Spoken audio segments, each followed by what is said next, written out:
Hi, my name is Mark Atobri, owner and founder of Enterprise Fitness. Firstly, congratulations on downloading this 3-part series on the biggest mistakes competitors make. I'm absolutely proud and honored to be bringing you this information and to give you a little bit of information about me and why I might be bringing this to you and why I'm so passionate about this topic is my very first competition was way back in 2004. And in 2004, I made possibly every mistake you could make when it came to my first comp, from tanning, posing, the drying out process, the peak week, my carbohydrates, my protein intake, my calories, everything you could possibly do wrong, you name it, I did it. And that was quite an emotional experience for me. It was quite, I remember 3 days out from my comp, breaking down and crying. It just wasn't a good time, and I'd made so many mistakes, and I had a coach at the time where everything did fall apart, and he really didn't know and was able to guide me in the direction. But always a silver lining. What happened after that event, I made a decision to be a leader in this field. I made a decision to learn, travel whatever distance, learn from the best of the best, and really understand this and apply this. Over 2 decades later now, we have coached at Enterprise Fitness over 300 first place winners in bikini, fitness, bodybuilding, and physique comps, which I think is very special. And I gotta say, that would not have happened if I did not go through the experience and the negativity that was surrounded and make all these mistakes. So there isn't much that I haven't seen in Compland.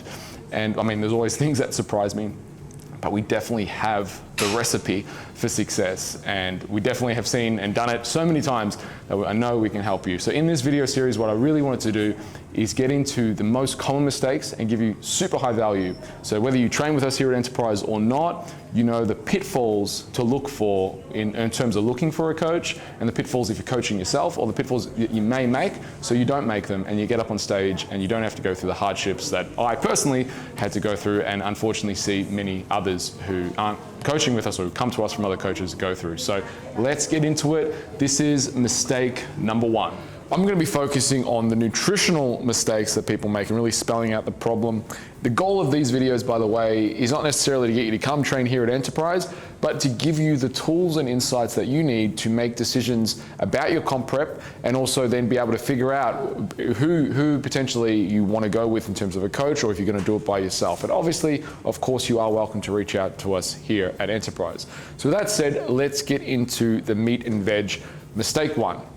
So the nutritional mistakes, we spell out the problem that I see most people make, and that is lack of foresight in terms of the diet. So most of the time, in terms of when people are new to this, what they think they're going to do with their diet and the nutrition as it relates to a comp is they know that when they want to compete, let's say when they want to compete is 20 weeks away.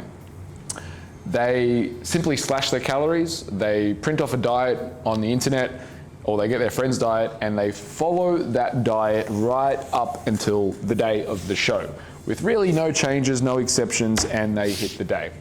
Now, the problem with that is it's multitudes of problems with that, right? Well, one, the body always searches for homeostasis, and there is hermetic adaptation. So whatever you give the body is going to adapt to that. So if you give the body a calorie deficit, eventually the body is going to adapt to that, and the results you're going to get from that intervention is going to be continually less and less the more you use it, right? So there does need to be, I suppose, adaptations built into this so that our body isn't adapting to the stimulus we're giving it and we're able to keep going. But the other thing that needs to be managed, and probably one of the bigger problems, is that how we feel going into that day. So if we start a very severe calorie deficit from, let's say, day 1 to day 20, where maybe the first 10 weeks we feel super motivated, but the question is, or maybe even not even the 4 weeks, right? We feel super motivated, but then we start to get tired. We start to drop off our energy, and also the results of which we're getting from that plan, also the results that it was yielding start to diminish as well. So it's not a strategy for success. It's a massive problem and definitely needs a solution. And the solution that we have, I suppose, that I'm going to present here in this video, is one that is kind of multifaceted. It's really built out. So it's not, here's your diet, see you later. Diets, there is no diet that you're going to follow today for the rest of your life. It's not really how it works. It has to be based off what's going on. So what needs to be built into making decisions around your nutrition is biofeedback. So, and also what's actually happening in terms of tracking on the scales and tracking on your body fat. Now, scales isn't something that necessarily, it's not definitely not the be all end all, right? So in actual fact, on that show day, the heavier you can be and the leaner you can be, the better you will look. So for example, if there's two people, the same height, same body shape, one weighs 60 kilos at 9% body fat and the other one weighs 55 kilos at 9% body fat, the one that weighs 60 kilos is going to look better because they have more muscle mass, which shapes the physique. It's not a matter of like clicking my fingers and getting you lean, because if you don't have muscle to enhance and kind of build out your physique, you're not going to look very good. You're going to look like a skinny greyhound, right? You want to look and have muscles where to give your physique that rounded shape that's going to make you look good on stage. So in saying that, the solution is to incorporate biofeedback markers. Now, what are those biofeedback markers? So we start our diet, firstly, we want to start our diet with as high as calorie baseline as possible. So we have had people who started their diet and way into their dieting phase at 3,500 calories, which is quite a lot, and it's a really good place to diet someone down from, because generally speaking, the more food you have in your diet, the easier it is going to be to diet into your show. The other thing is, what gets measured gets managed. So when we make a dietary intervention, we don't know whether it works unless we measure it, right? And this is, again, a mistake that I see a lot of folks make, is they start slashing their calories, but they're not really measuring anything other than the weight on the scales. And it's definitely not the way you want to be doing things. So here at Enterprise, what we use is skin folds and caliper testing. And the reason why we use caliper testing is because we test 12 individual sites, and we can tell you, right, like, are you losing body fat, let's say, off your supra, which is kind of that love handle area of the body, or your umbilical, which is your stomach?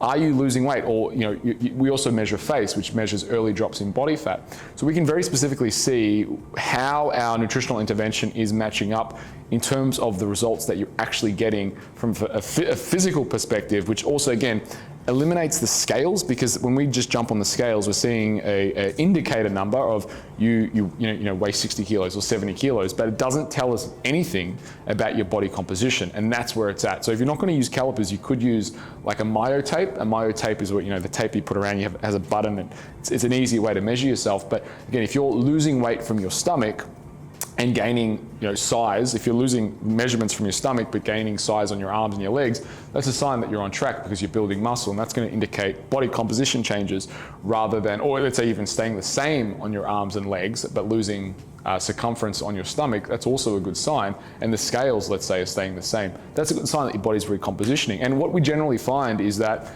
let's say you start your diet at you're at 2,000 calories. Again, people assume they have to cut the calories straight away. Usually the first step is actually looking at where do you get those calories from. So actually keeping you in baseline and getting your macronutrient profile right. So for example, protein, your carbs and your fats, getting that adequate, getting that right, we will usually see a recompositioning phase, which can last anywhere from like 4 to 6 weeks for a lot of people, where they start building muscle and they start losing body fat. And this is irrespective of lowering their calories, or maybe the person wasn't tracking when they came in, and we get them to what would be their theoretical baseline. And that's where we start them. And we can also increase the amount of calories from there that we give people. And the more we can increase it, and if they're still losing body fat, we're going to continue to increase their calories until they stop losing body fat. The reason why that's going to establish a really high and nice baseline where we can then start to diet someone down from. So again, mistake, people slash calories and they don't have that forethought. And you need to marry in the biofeedback, and then you need to accept that with that biofeedback, your progress is going to be undulating. There is no set and forget plan, because if you do use a set and forget plan, again, the set and forget plan is, here's your 12,000 calorie diet, follow it for the next 20 weeks. The only variables you're going to use is less calories. So meaning that, 2 weeks out or 4 weeks out, if you're not getting the results you want, if you're not losing, you're not getting lean enough, you're going to go on 800 calories or 600 calories, right? Like, you're just going to keep lowering, and you're going to get to a point where it's just not, it's not feasible to lower any further, and you're going to feel like absolute crap. Or the other option is you increase the amount of cardio you do. Now, if you're weight training, doing cardio, doing food prep, and work for a living, it can obviously really stack up and become very harmful in terms of your overall lifestyle. The other thing is just not necessary. Again, if you're adding in these other biofeedback markers, then like when you're going to start overtraining, and when you've overtrained or you need more recovery, you know when to then have a break from your diet, build the calories back up. Because again, that's something else we see, is when we've been dieting people for say a period of say 4 weeks or 6 weeks, whatever it's been, and they stop losing, sometimes the answer isn't to further lower their calories. Sometimes the answer is to give them a refeed. Metabolically, they reset, they're good, they don't gain any weight, they don't lose any weight, but then we can diet them harder again because we've had that reset. So there's many different approaches that you can use to this, but in summary, the worst approach is one that is just linear, that doesn't consider biofeedback. So that's probably the biggest mistake, is lack of biofeedback, lack of long-term planning, keeping it linear, not having it modulated. Obviously this stuff can become confusing, and honestly, like this is just speaking, absolutely honestly, if I was to do a comp, I would absolutely have a coach, because you're gonna think that you're overweight and you're fat and you're not gonna make it, and you have all these insecurities about making it on time and all those kind of things, and it's where that coach can be that outside voice and say, hey, look, we're completely on track. This is exactly, especially if you have a coach in your corner that's done it hundreds and hundreds of times.